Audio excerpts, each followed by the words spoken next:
দেখো আজকে এই ঝড় বৃষ্টির দিনে কি রান্না করলাম। ডিউটি থেকে এসে তারপরে এই যে বাঁধাকপি আর মটর ডাল দিয়ে বড়া করেছি। বড়া করে ওই মঞ্চুরিয়ান করেছি আলু দিয়ে। বাঁধাকপির বড়া করেছি, কটা রেখেছি শুকনো খাবো।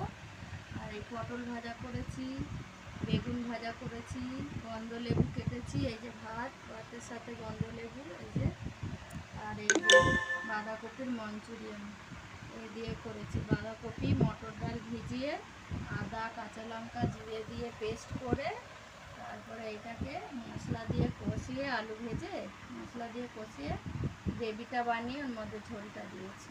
দেখো বড়গুলো কীরকম হয়েছে, ঝোলের মধ্যে তো বুঝতে পারছো না। এই দেখো একদম।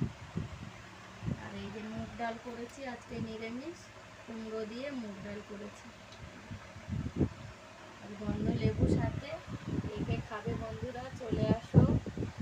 আর কি বলবো, তোমরা ভালো থেকো, কে কী রান্না করলে কমেন্ট করে জানিও। রাখছি বন্ধুরা, টাটা বাই, ভালো থেকো।